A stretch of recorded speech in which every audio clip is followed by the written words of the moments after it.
It's quite cold in here. Yeah. Name tags are nice, then I know who I am. Good morning, everyone. Hope everyone got a chance to have some breakfast. That was an eclectic assortment of delicious foods. My name is Nancy Scola. I am a tech reporter at Politico, and I'm thrilled to be here this morning. We're going to have a great panel.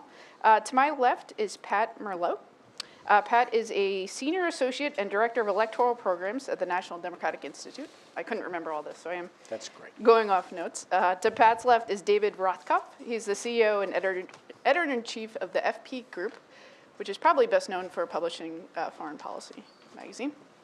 To David's left is Lord Mark Malloch Brown, who's a former Deputy Secretary General of the United Nations and is now chairman of Smartmatic, which is an electronic voting company. So thank you all for being here. This should be great.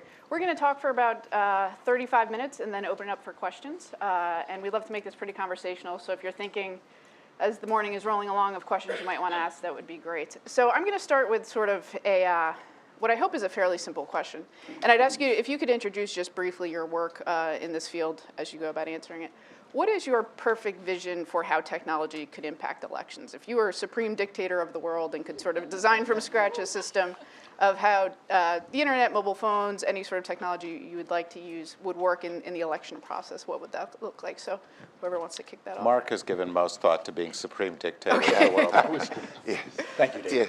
Yeah. There is an evident contradiction between that role as supreme dictator and actually wanting technology to help democracy. But a benign dictator. Accepting that.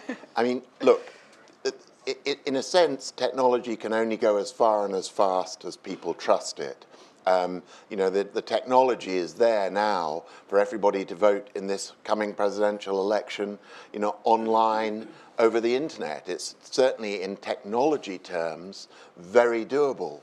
But would it lead to a result that the American people would trust? Not right away, it wouldn't. And so there's a journey to go. In that sense, it's all about technology offering solutions to what people see as the principal issues, whether it is removing the sort of suppressions to registration, whether it's enlarging the number of people who can vote, whether it's getting overseas military able to vote, whether it's helping older people to be able to vote without having to go to the polling station. There are all sorts of things where technology can come in, provide a solution either through internet voting or through something which is more interim, which is, better electronic equipment and voting systems in the polling stations themselves. There are lots of sort of these interim confidence building steps that can happen. But the ultimate end of it all is something where it's not just that we vote online, but we have a much broader electronic engagement with our government where we're able to express our views in a continuing way through, if you like, the sort of internet of referenda and of sort of government plebiscite, if you like, where whether it's as parents at a school board, whether it's as members of a union or a church, or as concerned voters dealing with local or national government, we feel that electronic internet-based methods have allowed us an engagement in our democracy which we currently don't have through just the once every 4-year vote.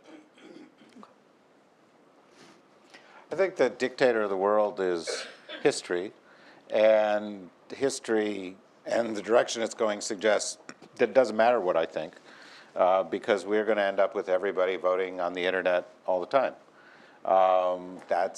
We are moving very rapidly towards a world where in a few years, effectively, everybody on the planet's going to be connected in a man-made system for the first time in history. And that's going to redefine what a community is.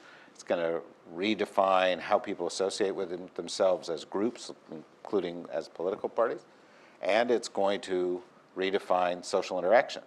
And, once upon a time, the technology was putting a piece of paper in a ballot box, which could be stuffed, just like the internet can be hacked. There are problems with, all of these things. And, there are a number of places in the world right now voting that way. And there will be many, many more. And ultimately, there will be all of them. In fact, I think the problem that we're most likely to have is too much voting on the internet and not too little. In other words, this referenda, this kind of culture of referenda could lead, because of the ease of voting in these systems, to constant voting and rethinking some of the thoughtful processes of representative democracy. All of you from Washington probably don't understand that concept of thoughtful processes of representative democracy. But the notion is it sort of slows things down a little bit, and it's less impulse-driven. And internet voting will be much more impulse-driven, particularly if it happens a lot. And so, my view is everybody will be voting on the internet soon. I hope that everybody is not voting on the internet too frequently. Well, Nancy, I would start with the point that dictatorships can be imposed, democracy can't. And in a sense, democracy has to develop organically from within. People have to want it. People have to want to be engaged. People have to see the potential and the possibilities of being engaged. And when they do, when they see that that's welcome, they will find various tools for engagement. And in that sense, I really agree with Madeleine Albright that context is important. I mean, in fact, dictators do exist today. And in fact, around the world, many people who are fighting for democracy are doing so against very strong countercurrents. And they are using all the tools they can to try to get there. Tunisia, one of the nice things about Tunisia is how people have made use of the internet and how they've used websites and different kinds of infographics and video and so on to project what they want and where they want to go, even in elections. Citizen election observers in Tunisia, a group called Merakiboun, part of the Tunisian civil society networks, were able to monitor what went on inside the polling stations, using random samples, using fast mobile technologies to communicate what their findings were, using powerful databases in order to analyze what they saw, using all kinds of technologies to project digital mapping and so on, what their findings were so that the citizens could have confidence in what was going on and where there were problems to pinpoint and understand what the nature of those problems were. That's happening in hundreds of countries around the world, and that's part of what NDI does as part of our everyday work. I think what the essence of what Madeleine was getting at is that this is based upon trust. Without going on too long, I think that's the difference in how we call an Uber or how I decide to use my smartphone in order to do banking, which is, in essence, a private transaction where the decision is mine. The decision about whether to employ lots of public funds to take a technology to deal with how people choose their representatives and whether they trust that process is, in essence, as Madeleine Albright said, a public policy matter. And public policy is best done through inclusion, best done where people can see and have ability to know and trust. In countries that are affected by conflict, in countries where the level of economic development is so low that technologies are not so reliable or not so well known, in countries where the cost of these big technologies for voting and other, not just in voting, in what you do to make a census and other arenas are so high that it might increase dependence on foreign donors rather than national independence, the questions are complex. So I believe in moving forward and embracing all of the tools that are available. I love my smartphone and my pad, and I love to introduce people in how to use these things.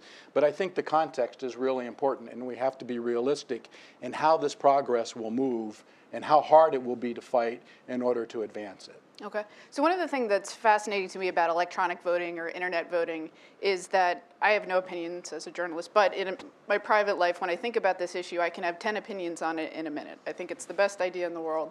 I think it's the worst idea in the world within sort of a very short span of time. One of the things, you look at it and say, how can we not have this in the United States? We, helped create the internet. We have some of the leading technology companies in the world. At the same time, the practice of elections in this country, by design and by accident, sort of they give to you to think that this is not a system that works very well in our model, right? We sort of cherish the anonymity of our ballot. which one of the reasons we can bank online is because we connect identity to our transactions.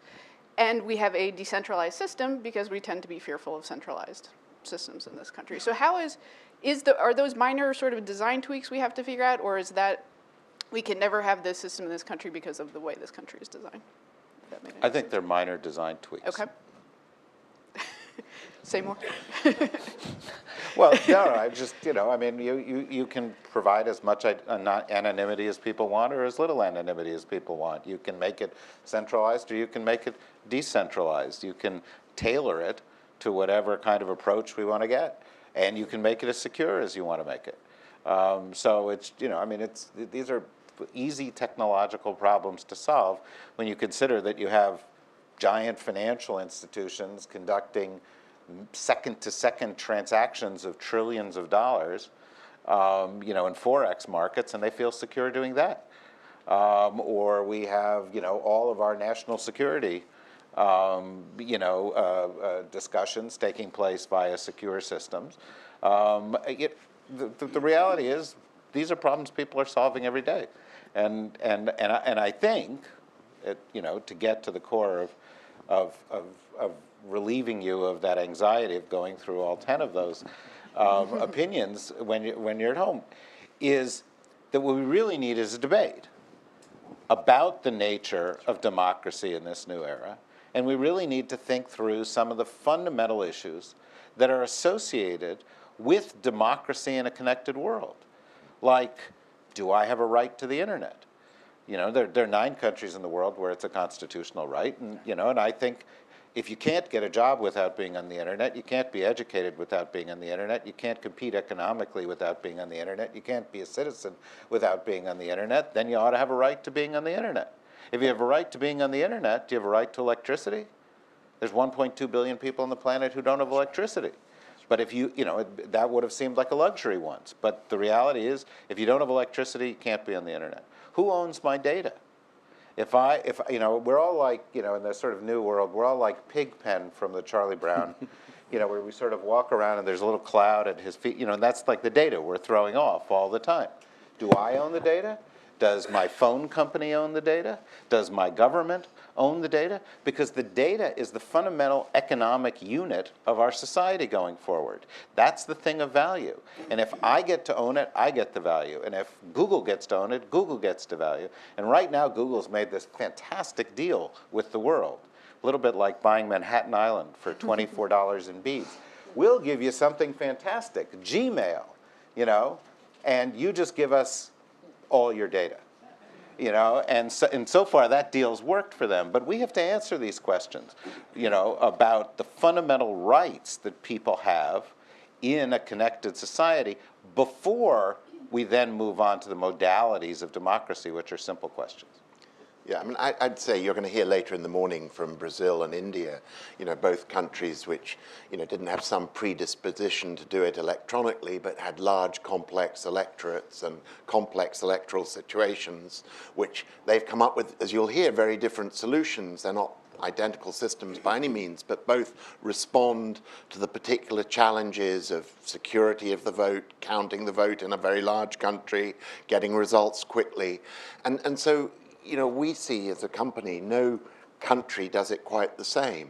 Every country has its own cultural concerns. Some countries have no difficulty at all pushing a screen to vote for somebody. Many others still want to mark a ballot paper because, that's religion. But the fact is, you can design the systems around that. And I think, David has typically put it very well and pungently. I mean, we've got to sort out these basic issues of who owns what and what are our rights in a democracy. But, we should, in a sense, stop hiding behind the idea that the technology can't be made to work. In banking, it works. Here too it would work. And I think, the just final point is, when did, for all America's difficulties and the fact it's decentralized and everything else, when the system really broke down in Florida in 2000, nationally something happened. There was money, federal money, to fix the machines. So, what you don't want is it again to have to be another Florida that makes that happen, because, you know, Florida did real damage to America's democratic standing in the world, as Madeleine Albright just told us. You know, it's embarrassing for the country that's produced Google and Silicon Valley and Facebook that the election system lags most other people's. So, Nancy, it's a little bit like Siskel and Ebert. They can see a movie and they may both like the movie, but it sounds like they're arguing over, you know, over things. And I believe in many ways we're all on the same page here. And let me take, you know, a different point on the page, if you will. Mark is right. The 2000 election, and NDI doesn't comment on U.S. elections, but the 2000 election certainly created a number of problems and reflected issues of public trust. One of the outcomes, the Help America Vote Act, led this country to move to electronic voting. And, you know, a commissioner from the Election Assistance Commission will probably throw some light on this, and a former leader of that commission is sitting 2 rows back. But there's another consequence of that act. And that is today, in cities as wealthy as San Francisco, there are warehouses with aged voting machines that need updating or replacement. And the San Francisco Chronicle just carried a story about the head of the election saying, where are the millions of dollars going to come from? And what's more is, do we really need the millions of dollars to replace these machines when the 578 polling stations in this city are hardly ever visited? Because in part, David's point, people in San Francisco, like in Oregon, are mostly voting by mail. It's their choice. They trust that ballot. I have some reservations about mail-in ballots. In fact, if you want to look at where problems are in the U.S. electoral system, the possibility of people abusing mail-in ballots is really quite high. So there is an issue here that reflects context, reflects complexities, and reflects nuances. And the same thing I would say is true overseas. You can have very good technology, as Madeleine Albright said, but the context in which a government is operating may be overriding the public trust and trying to perpetuate itself and stay in power irrespective of the people's will. And I'll give just 2 quick examples. A few elections ago in Kazakhstan, the technology was really marvelous.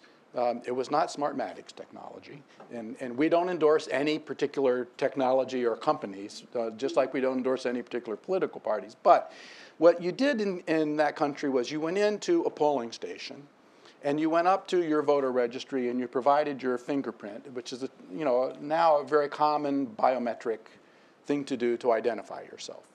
Then you went into the booth, and you picked up a scanner, something like you might find in a supermarket in these countries. And you found David's name, and next to it was a barcode, and you put that scanner to the barcode, which registered that's who you wanted.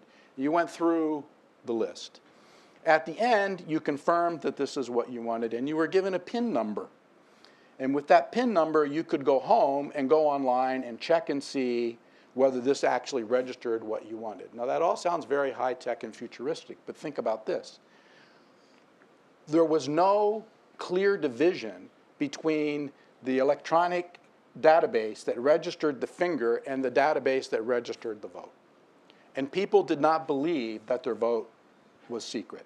What's more is, your boss, the party boss, or some other boss, could take that PIN number and sit with you and be sure you voted for exactly who they wanted you to vote. And the intimidation factor that's present in that country is one that negates the potentials for the electronic technology. I could use Venezuela as a similar example, where right now what you see going on with the technology that's taking place and biometrics that are there are some campaigns on television where the thumb is held up and it said, the thumb is your vote, which makes many people think that perhaps when they register to vote, they'll know what they did inside the polling booth. So these are the contexts. I think contexts are really critically important. It's not just the technologies, it's how we create what I think Madeleine Albright said, inclusivity, transparency, and particularly accountability on these matters. Okay. Yeah, can I just, if I may, just one point on this. I mean, I think we could all accept, Pat, that, technology is no better than the people who use it. And, that, for that, and so, it's a little bit, I mean, I don't mean to sound like some sort of pastiche of the NRA argument about guns, but it's people what kill people kind of argument. But it really is the case with technology. I mean, in Kazakhstan, they stole elections before they got technology. Yes. With technology, they still steal elections. That's absolutely. But the point is, you raised the issue of American postal ballots, which are now huge numbers, 40%, I think.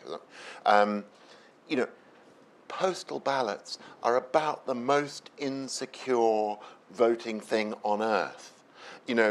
Internet voting is much securer than postal ballots. Internet voting is not as secure as polling station electronic voting. But what you need is a sort of iterative process where election officials are allowed to sort of react to looming weaknesses of the system, in this case, postal ballots, and do something about it. And, at the moment, the US system seems to be sort of stalled and unable politically and financially to respond to this. And then just one point, I mean, in San Francisco, they may be saying, where's the money for this? But, in truth, these electronic systems are not more expensive than the systems they replace, particularly when you're spreading the cost over the number of elections which will be used. I mean, you mentioned Venezuela, which is electronic. Its elections are a third less than Colombia's per capita, which isn't electronic. So, I think the cost issue is sometimes a bit got wrong. This proves we agree, but Yeah. the conversation Yeah. is really important. Excellent. I'm going to ask your indulgence. I just thought of this idea. Let's do a snap poll. If you, whatever your next national election, say it's about a year away as it is in the United States, would you vote by internet if you had the ability to? Okay. It's just about everybody. Interesting. Thank you. Including some of us who don't have the US vote. was just- So I that's tried to exactly what people Would are you afraid vote of. in the U.S. election? Would you vote in the U.S. election? That's That's, right. that's the word. It was about everyone. I think. I think it was. Yeah. I think it was just about everyone. Pat alluded to this question of how much of an issue, if you think it is an issue, is the intransigence of people currently in power to opening up the process in some way. Yeah, that's the people currently in government. You all have been in and around government. How reluctant are they to? I feel like there's sort of two conversations going on here, and so of course it's an issue. Of course, whoever's making the decision about what the election looks like and whether it works or not is an issue. If it's a despot, it's going to be a lousy process. If it's a corrupt system, it's going to be a corrupt process. And I think that's what you're talking about in context. Personally, you'll forgive me, I think these are salient issues. I'm just not that interested in the context because I think there's this bigger thing happening. I think that over the course of the next 10 years, we are going to rewire democracy from the ground up. And it's not just going to be about elections. It's going to be about these things like basic rights. It's going to be about the way governments work. Mark was in the development business for a long time. There's a lot of data that's coming out now that says that the best thing you can do to help a poor person is to give them some money. Just give them some money, not give them services, not give them all this government stuff. There are 10 million Tanzanians who have mobile money, have their bank in their pocket. You will be able to disintermediate the government on that and hundreds of other services. Netflix, Blockbuster Video got disintermediated out of existence. Real estate agents got disintermediated out of existence. Travel agencies got disintermediated out of existence. We even started to have the discussion about how you disintermediate governments out of business, or you change from big buildings full of bureaucrats to algorithms that figure out how these things go. These are giant questions, and the reason that I feel some urgency about it is I know the technology is coming. I know we're going to face these issues. I know we're going to rewire our societies. I don't know where the philosophers are. It took us 350 years to get from Gutenberg to the First Amendment, and in the middle was the Glorious Revolution and John Locke and some other people. Where are they now? Why are we, that's the discussion that I think we need to have.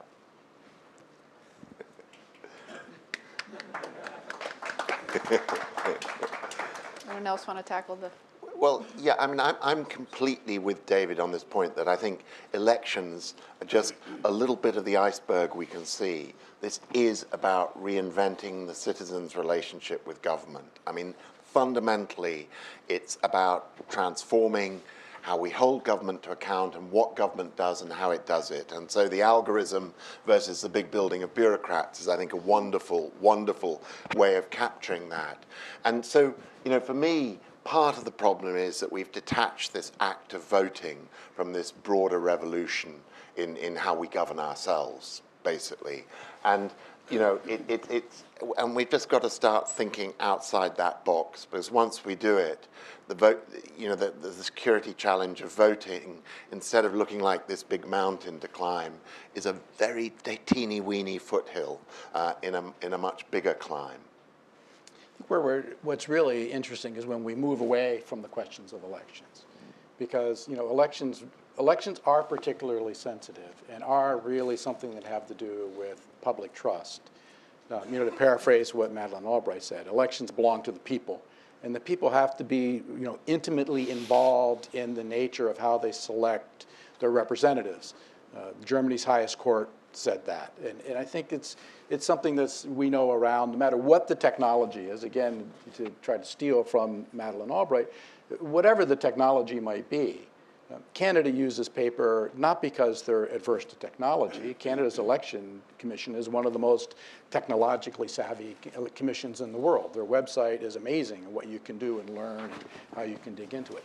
But you know, leaving that aside, I totally agree that what we're talking about is changing and what is the evolution of the relationship between a citizen and that entity that they have chosen to organize their society, protect their security, provide for the common good. And if you look at the White House website, anybody can start an e-petition today.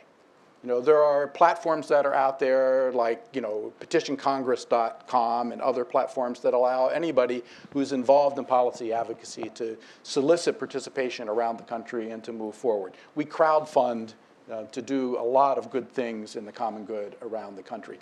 Every single election campaign, as you know better than me, is very busy looking at the question of what are the newest get-out-the-vote technologies, both the software and the hardware that they can use to get at people. In fact, you know, one of the questions, Nate Tibbetts, who's sitting out there, who's a leader in mobile technology, you know, mentioned to me this week, is that, you know, is this going to be the Snapchat election? You know, I happen to think the loser is going to be characterized as having used Stumbler rather than Tumblr. But I mean, that's where we're going with technologies today. All of that is very, very exciting. And I think this is part of how can a citizen, given their particular circumstance, because context is relevant, how can a citizen engage with people who are making politics better and hold those people accountable and express themselves? And how can government be in a position to respond back? So let me just do one more pitch on this. The demand around the world for openness in government is one of the most exciting things that I've seen happen in the democratic space over the period of the last 10 years. And a good example of it is the creation of the Open Government Partnership. You know, OGP had 8 countries that were the initiators 4 years ago. Today, there's 66 governments participating with civil society on a whole range of commitments to open government data, whether it's in forestry or mining or hopefully in elections and in other arenas, so that citizens can look at government performance, engage it, hold government accountable, and can advocate on the basis of data analysis. I mean, Madeleine mentioned the launching at NDI of the Open Election Data Initiative. This is part of that trend, part of that movement in the world, and we are all for it. I think it will allow people to do things with government that's very different than what's happened in the past and may open up real possibilities for accountability as well as transparency. I mean, that's the trend. That's where we're going. If we talk about elections, which is really the next panel's thing, technology is already part of it. It's here. It's evolving. The question is, how in given context can people best manage the appropriate applications of those technologies so that you come out of this with trust in the process rather than higher volatility? And in many, many countries, as we see right now in Burkina Faso today or Cote d'Ivoire, that's coming up to October 25 elections where tensions are going up, or last year where Afghanistan's government almost unwound over tensions of the election. How can they have trust in that process? If technology can help us, appropriately applied, I'm all for it, and I often advocate for it. But where people are not trusting the process, that's really what NDI's concern is. How can you build a process that's open and has public trust? There is an interesting additional layer to all of this, which you would touch upon, which is another part of elections and democracy are the metrics by which we judge those who are in power. And, for example, economic metrics, we know that the data that comes out of the United States government has two characteristics. It's late and it's wrong, right? But we're moving into the big data era, in which we actually are going to have constant real-time data of a very granular nature. And we are going to have different metrics by which to judge how well government is working. GDP, when the Nobel Prize award-winning team from the U.S. Commerce Department came up with the idea of GDP in the 1930s, there was a 6-8 page introduction at the beginning saying, don't use this as the primary metric of your economy's success. And, we treated that like it was the tag on a mattress. We sort of tore it off and got rid of it. We've been using that's, next year there'll be an election. Oh, Obama was successful because we're up 3.2%. GDP is a completely meaningless number. It has almost no relationship to your lives, right? But we're going to have real-time data, block by block, group of people by group of people, economic data, environmental data, health data, crime data, in just remarkable ways. It's going to drive the discussion in a different way. And we're going to judge leaders in a big data world in a very different way than we judge leaders today. And maybe just one other observation about technology and the elections. Is this going to be the first election in a very long time in America where actually money doesn't count, but because of the social media? I mean, it's very, very striking, and there's been a little bit starting to be written about this, how the candidates who at least at the moment are doing well are the less well-funded candidates, Bernie Sanders or Carson on the Republican side, who are using actually very cheap social media tools to communicate their message. Have we, without noticing it, gotten ourselves so fixated on this campaign funding and financing set of issues that we haven't noticed the really interesting early lessons so far? And that, I don't live here, that's got a question mark at the end of it, with a big hope after the question mark, because it would be extraordinary if that was a transformation that's creeping up on us. Absolutely. One of the things that's interesting from a journalistic perspective is we're surprised again by the Bernie Sanders traction when we saw a lot of that happening with Barack Obama, some of the same techniques. That again, however many years later, we're shocked that someone can raise a great deal of money online from a great number of people. Right. Well, we also saw the Michelle Bachmann traction and the Governor Perry traction. And so, sometimes traction is just the bubble. Yeah. And no one's mentioned Donald Trump so far. I think I was, yes. I think that was streak. deliberate, and he's just going to gloat about not living here. But you have Jeremy Corbyn, so good luck with that. Excellent. So we have a great crowd here, so we're going to open it up to questions. Do we need a microphone? We're going to do a microphone. So if folks can just raise their hands, and I'll try to work my way around the room. Who has a question? Yeah, right here on the end here. And if you might introduce yourself, if it's at all relevant, that'd be great. I'm Nate Tibbetts with Qualcomm, and really interested in the role of mobile in elections, as won't be a surprise to some of our panelists. Can you talk a little bit about the nitty-gritty of how technology is changing the elections? At the end of the day, social media is great for getting out policy positions and for beauty contests, but people vote because they're led to vote. Can you talk about the get out the vote process and how technology is changing that?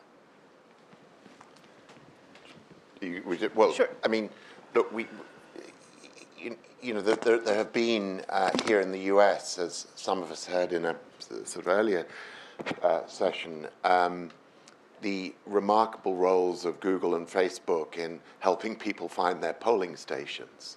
There has been a massive explosion in, the parties using data to identify where their likely voters are and to actively try and recruit them and get out the vote. So I think, this is one of the areas where, without even any formal change in the voting system itself, the general impact is to, drive up the vote. I mean, I think we were told that Google had, 23 million hits on "Where's your polling station?"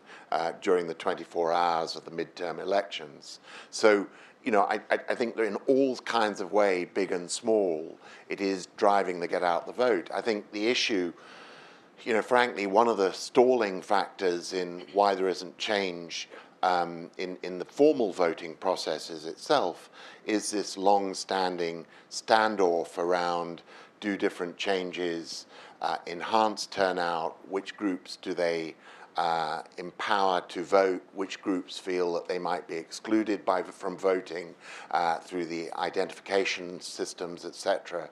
And, in the US, there's always been, again, for us who are non-Americans, is, for a country which is such a profoundly democratic country as this one is, the way both sides game the issue of trying to tilt the vote, the people who actually vote in their advantage, to their advantage, has always struck me as, very perverse and, if I can, as a Brit, say, very un-American, actually.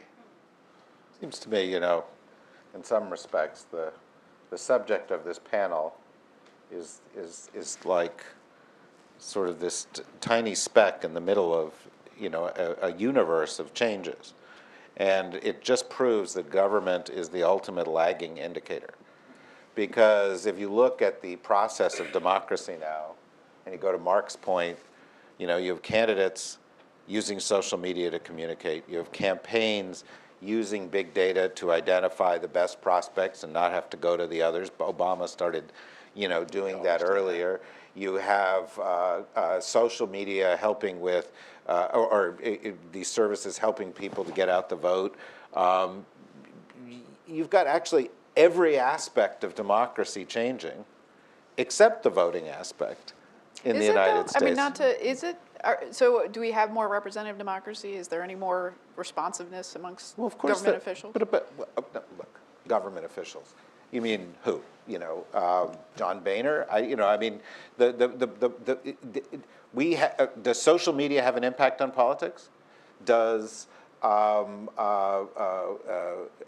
the wave of blogs and other journalistic mechanisms that now find new means of distributing themselves have ways of impact on politics? Does the fact that people are getting on Twitter all day long streams of news and information? Of course it does. It has a gigantic impact. Does it have an impact on politicians? And nothing seems to have an impact on the politicians in Washington. But it's there. It's all changed in profound ways. It changes how they raise their money. It changes how they communicate to their people. They just seem to be resistant to listening. But I think that has to do with different kind of dysfunction. I think it has to do with the campaign finance system that you think we may be obsessing about. I think it's broken. We think we live in a corrupt society with a corrupt political system, and we don't have the political will to change. We don't have the political will to change the clockwork of the innermost parts of our democracy, whether it's voting or how we elect people, while the public discourse and the way we weigh things is changing radically. I think, David, your books really make us think about power, and in a sense, you're talking about that very subject and prodding us about it now. And what's at the essence, I think, of what you're raising is how do you muster political will? How do you help the populace express itself in a way that causes those people who are holding the reins of power to respond somewhat, to act a little bit differently? And how does the general population have more influence, or at least try to equal the playing field with those who have money or control the military in other countries where they have more influence? And this is a profound and a very large and complex question. I do think if you look at, the United States, way back in ancient history in the Clinton administration and before. That's very hurtful to some of us. The largest office, right, of the White House was White House correspondence. I mean, we have a sense in this country that if you send a letter to the president or to anybody else in Congress, someone in Congress, that you will get a response. And today, in those eras, if you sent an email message to people in Congress, they kind of discounted it, like they did postcards when they got postcards. Today, you get immediate response. Thank you for your email. We will be back to you. I mean, things are changing, and technology is making a big difference. And in response to, the question about mobile technology, I think mobile technologies are really critical in all of this. I mean, if you're running a campaign, you're still debating, do we have one-way rapid communications, the blast text faxes out to everybody's mobile phones? Do we have robocalls? You're also thinking about two-way communications using Viber, using WhatsApp and things like that in order to get people to feel like you're more connected. When you're out in government, take an example from Uganda, which had an experiment in setting up in its parliament an ability for people to have sort of like a hotline to come in via the web and to register questions. It didn't work very well, in part because nobody got a response. And just by adding the automatic response, when you did surveys of people, you found out that they felt better about it. When you look at in another example I'll give in Pakistan, and many people probably know about this example. Actually, I first learned it from FP.com. There was a particular... It's the source of all good things. It was a particular commissioner in Punjab decided that he would take the registration when people have complaints, they register their cell phones, because that's one of the countries where people did the leap over the landlines, right? So people have cell phones, and yes, there's problems with cell phones in Pakistan and so on. But what he would do is he would take the list of the complaints and the cell phones, and at random he would start calling people and talking with them about it to get a sense of it. Over time, this built up. Well, of course, he had to mechanize it. Right? So then there had to be a way to have a database that generated random statistical things, and other people were involved in making these calls. And what is shown from opinion polling is that the people who get these calls begin to think, wow, I mean, actually, they're listening to me. And when we report that someone, in order to register a property, is extorting a bribe, something has happened as a consequence. And so this is a governance tool. And mobile technology is the key in that particular governance tool, as simple as I make it sound. And in part, what I'm coming back to is that to make people change behaviors, personal contact, or the sense that real people are watching and listening is important, because every one of these technologies starts and ends with a person. And I think that's something that we really need to keep in mind. Okay, excellent. Yeah, in the back, the glasses.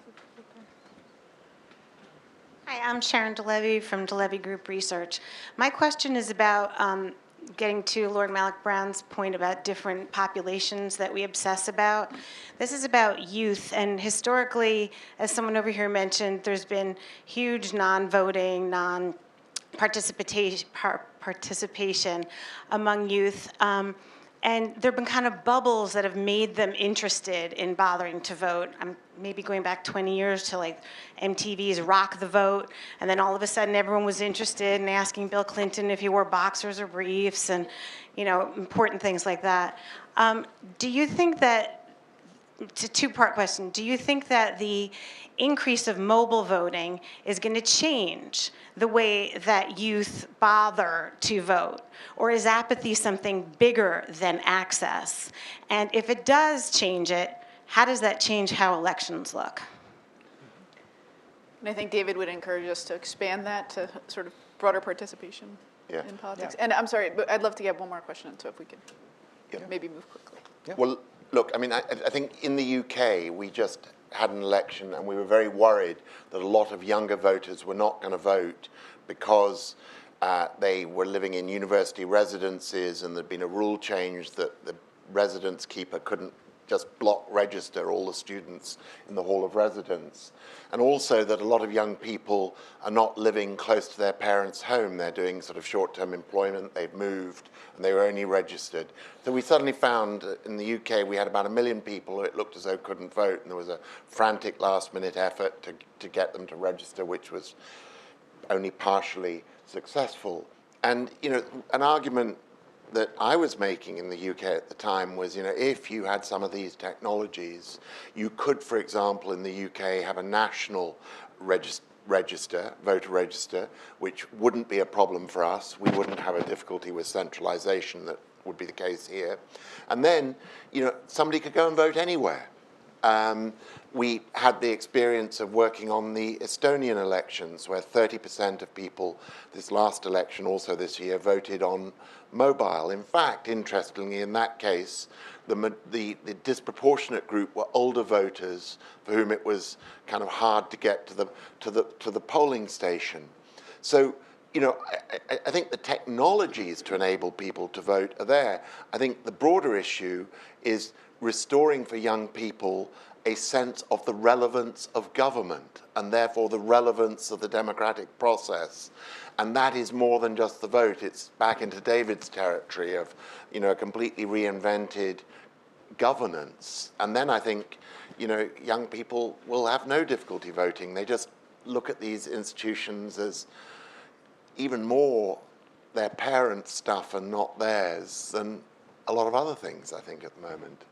You know, at the risk of not getting the last word on this round, but it's, I think to take it beyond the question of elections, there are some really interesting possibilities out there, and lots of people are experimenting with different ways of making governance, you know, accessible to folks. And if you think about budget and budget allocations, for example, in New York and in California, one of the cities in California, a few other places and overseas, you know, they're experimenting with ideas like this. You put a list of topics up, the particulars where the allocations could be done. And you allow citizens to come in, you know, the crowd gets in a sense to vote on this. And what they do is they rank priorities, and they also get not only to cast positives, they get to cast some negatives, so that you can run the algorithm, crunch the numbers, and you can see what are the populist's priorities for the way the budget could be allocated. Of course, you can put now the minutes. You can scrape this stuff if you want to scrape, you know, PDFs and all of that, and you can get the minutes. You can follow how the priorities are implemented. You can look at, you know, the minutes of the county commissioners' meetings. You can follow, you know, the progress of people. And this was done the old-fashioned way by sitting actually in meetings and taking notes and counting votes and, you know, using index cards and things like that. But today we can do it faster. And we can get the results of what we find. If you're the Sierra Club or if you're somebody else, you can get those results, you know, through various internet forms, whether it's Facebook or whether it's other kinds of communications, your Twitter, you know, how you can get the word out about this. So I think, yes, governance evolves, society evolves. You know, governments may lack where people are in society at a given time. That's not necessarily a bad thing. I mean, maybe David and I have a little bit of different emphasis on that. But the point is, things are evolving and will continue to evolve. And I think we have to look at this. It's a lot easier to talk about when you look at it outside the particularly sensitive and volatile area of elections. Everything that I would have said, Mark said. Well, you've left me in an awkward spot. We have 3 minutes. So if does somebody have sort of a lightning round question? Yeah, over here. Yeah.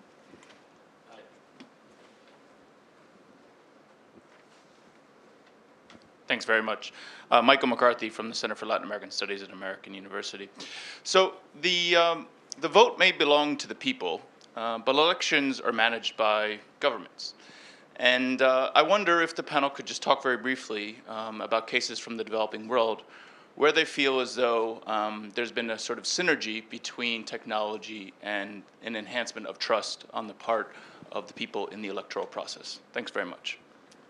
Let me take a quick stab. Yep. So, you know, everybody in the room probably knows the adage that's attributed to Joe Stalin, which is that, you know, it doesn't matter who casts the vote, it matters who counts them. And in a sense, that's what we're looking at about, you know, the technologies. Do you really know who's counting it up and whether it's honest? One of the most volatile countries in the world is Nigeria in terms of politics, in terms of the threat from Boko Haram and all of the other things that go on. Over the course of the time and I've been involved quite a lot there, as has NDI, Madeleine Albright, Mark has played an important role in Nigeria, Kofi Annan and others. But from 99 through the next 3 elections, things kept going further and further and further downhill, to the point where it was just openly fraudulent. It wasn't just malfeasance, it was, or misfeasance, it was malfeasance. Okay. There was a change in the election commissioner, political will was a bit different, and there was an introduction of technologies. In this last election, there was biometric voter registration. And in that, it really helped to make people believe that the number of people who voted was accurate, and it was honest, and it was accurate. That helped improve the public trust in the outcome of elections and bring down the volatility. Mobile technologies were used by the election monitors, something like I described very similarly to what happened in Tunisia. So there were a lot of abilities to verify and check because there was openness and there was accountability that was known about that. Kenya's done, similar work. They've moved and they're continuing to move towards not just having a biometric voter registration process, which broke down the last time. That was problematic, but they're trying to fix it. And I think, Mark, you're right. And David, you're right. This is, tweaking the system. They tried the last time to have a system by which each polling station, when they did their report, the paper is the record, but they would report electronically, and that would go up on the web, and people could see what the results were around the country, which again brought down volatility. That broke down the last time, and the citizen monitoring group was able to provide it, which turned out. But these are the way things are going, and I think Kenya will get it together, and other countries will get it together. We're a long way from Estonia, almost every country, but Estonia, people really trust all of the electronics that are being involved, including internet voting, which I don't think many of us are ready to go to. At least most countries are not ready to go to at this point. Okay, excellent. Unfortunately, we're out of time. I think we could talk for another hour, but thank you all very much. It's been great, and thank you for all. Please stay seated. Thank you.